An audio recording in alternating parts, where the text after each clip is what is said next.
Roll and write games have probably been one of the most successful new style of games that has been very popular in the last couple of years, and now we have some variants such as a draw and draw, meaning you draw a card and you draw then on a sheet of paper, and depending on how well you draw, not in terms of your artistic skills but rather your understanding of the special relationships of the scoring elements of the game, then you get to score points and win the game. In Cartographers, we are in a fantasy land and we are trying to map the area around us. We have a nice stack of sheets of papers. Each player will need one. The box tells us that up to 4 players can play at the same time, and so this is where we're given 4 little pencils. But as long as each player has a sheet of paper and each player can see the central areas and you can provide writing implements for everybody, then pretty much any number can play. So each player will get a sheet of paper, they're double-sided, and the players will decide if they want to use this side here or this other side here. And we're gonna use this side here simply this way. I'm recycling the other side of a game in which you use the other side, the regular side. This side here, the terrain features are mountains and ruins. This one here also has a chasm and you cannot write or draw on the chasm. To set up the game, you place these 4 cards here, indicating spring, summer, fall, and winter. They indicate the 4 phases of the game. Each phase of the game will have a variable number of turns. Each turn, the players will draw something on their map, and after a certain period of time, a season will be over. People will score 2 categories, and then you start the new season, and you continue until the end of the last season. At that point, you see who has the most points. At the beginning of the game, you place these 4 cards, A, B, C, and D, there in an area that is visible to everybody. And then you have 4 decks of scoring cards. I'll just say scoring conditions. They indicate what will score in this game. You shuffle each deck individually, and then you place a card face up next to each of those letter cards. So, for example, whenever the A category is scored in this game, players will score 8 reputation stars, that is victory points, for each cluster of 6 or more village spaces. In other games, villages may score differently, as you can see if you pause the video and read the instructions. And then we shuffle this other deck, and again we'll get different things. Say we get this one, in which case we score points for each water space next to a farm space, and for each farm space next to a water space. Draw, shuffle, and this time we get to when the C category scores each 6 reputation, or we earn 6 reputation stars for each complete row or complete column of fill spaces on our board. And then finally maybe we have this one, which is we earn a reputation star for each row or column with at least 1 forest space. The forest space may be scored in a row and a column, so this time we want to spread out our things a lot. Other times it may be that we need to surround the forest with other things. So it's really neat that you have completely different scoring categories in different games. Then you have this deck of cards that will tell people what they should draw. You shuffle it, and you also shuffle one of these 4 ambush cards. You don't know which one. First you shuffle the ambush deck that has 4 cards, then you shuffle the ambush card in it, and then you're good to go. Remember, each player has their own little thingy here, which is upside down right now. So first we flip the first card face up, and if it is a card such as this one that is with a terrain and 2 shapes, then everybody simultaneously will draw one of those 2 shapes on their board. You can draw anywhere, you don't have to be adjacent to previous spaces, The only thing is that you cannot draw in the chasm and you cannot draw over mountains. The ruins, you can draw over them, and in some cases you will be mandated to draw over the ruin spaces. And so, for example, I can choose one of these two shapes. If I choose the shape which is associated with a coin, and suppose that I do so, and I want, in fact, to draw that space there, the Great River, and I want to do it here. There you go. If I choose the shape that is associated with a coin, then I also get to fill in a coin space here at the bottom of my board, and that will give me points later. Everybody does this. Everybody draws one of those two shapes. It has to be river, but we can choose the shape, and most importantly, we can choose where we place it. And then we draw another card, and this time is any one square, any type of terrain that we want. And suppose, remember the canals, canal lands, or canal lake, so water next to farm, and so I'm gonna take my little farm square and I'm gonna put a farm square here. Yeah, so suppose that happens again, I want to put it here. Because another thing that is important, fishing village. We do it this time. This time, no, we do the little villages, we do the little houses. What I want to show you is that each time that you completely surround a mountain, like in this case here, you also get to fill in a coin from your section here. And this is why you have a coin there as a reminder of that. So as players reveal cards and they draw, players also need to look at the numbers printed in the top left corner. Because when those numbers, the total equals or exceeds the number on the top left corner of the current season, 8 for spring, then the season is over and we score points, and also we reshuffle all the cards and we add another ambush card.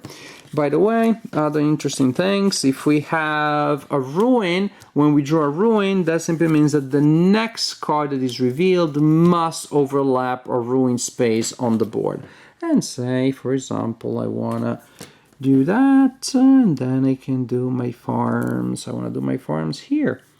Kind of like the cross. Would that work? No, that would not work. Across there, then I'll just take the 2 instead and take a coin. Simple as that. Now, when we get the ambush card, we gave our map to the next player in the order indicated here. And we, of course, received the map from the player on the other side. And what do we do then? We draw the monsters on the map of the opponent in the most possible annoying position that we can possibly imagine. There's a penalty if there are monsters on your board that are not surrounded by terrain, so a good idea is to put monsters on the enemy boards in the middle of nowhere. There are cases, however, where you see they're really next to score something big, and then you put the monsters in there and you block them. The idea is, yes, you are annoying the heck out of somebody else by drawing monsters where they don't want you to draw them.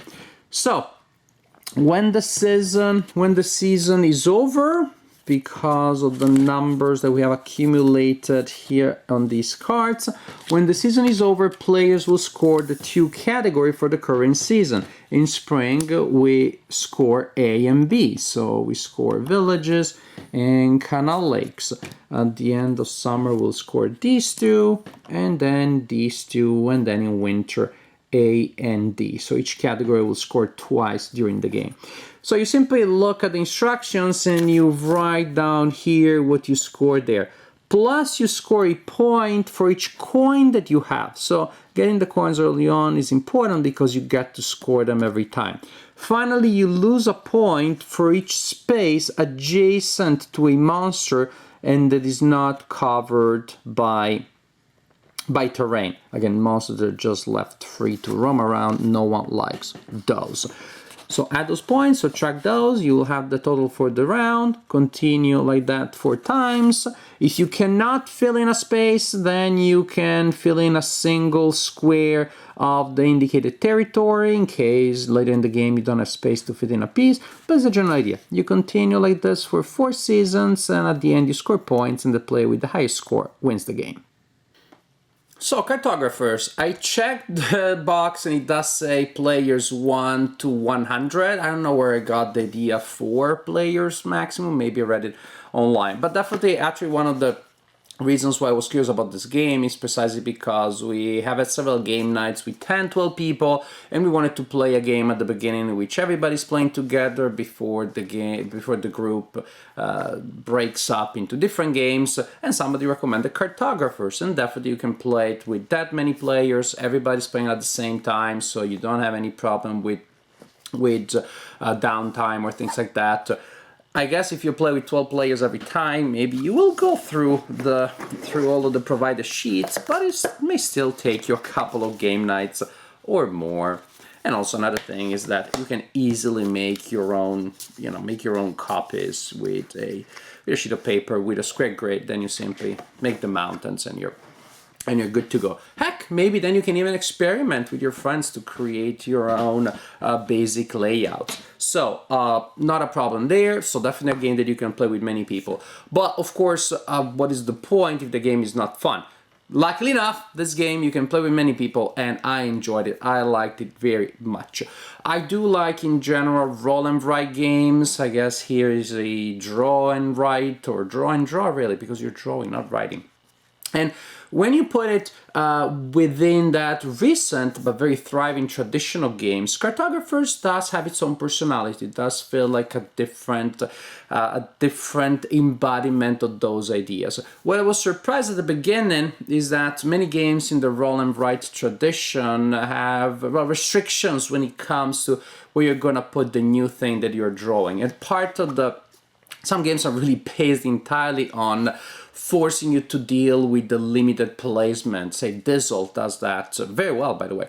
But here, almost that's going to be too easy. What is the point if I can just draw anywhere? In fact, I would say this is a game that is more forgiving, is less likely that it'll get stuck and be able to do nothing. You're usually able to score something.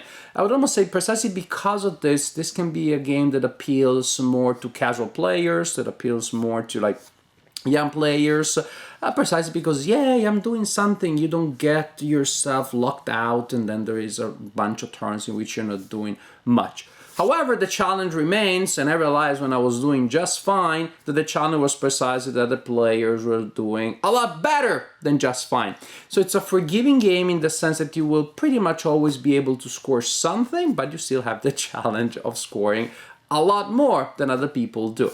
So these are all interesting ideas, but that make the game interesting. But I like the fact that there is less pressure than, again, in other games where I can only put it in 1 or 2 positions, and therefore, if I do that, what happens if It feels more casual than a lot of other roll and write games, while at the same time remaining a game with an interesting strategy that does pay off, in fact, if you're able to plan ahead and not to create situations that are negative for you. There is an element of take that which you don't have in many other games of this kind. Pretty much every or almost every roll and write game that I know is multiplayer solo. And this way you can entirely play solo without the monsters. Then you simply try to beat your previous score. Or even with the monsters, just try to be as mean to yourself as you can and you're still playing the game solo. But when you're playing it against human opponents, well, there is this fact that in fact you can be mean. And if then the person next to you is sitting next to a person who's not particularly mean, that can make a difference. And I've seen that. The person next to me was very efficient in just giving me the worst possible monster location, and the person next to him was like, oh, come on, I like you, I'm just gonna do this. Why? So just make sure that everybody is equally mean and you'll be fine. And even if that's not the case, that's fine. I like the challenge. So Cartographers. There's a little bit of take that element that you do not have in a lot of games of this kind, but then you also have a specific flavor, a certain personality that does distinguish this game from a lot of games of the same or similar ilk that we've seen in the last couple of games. Cartographers is fun, it's intuitive, a lot of replay value because of the variable scoring circumstances, which again you don't have in many games of this family. I like it a lot. It's simple, it's fun, it's quick, any number of players can play, and again, it's fun.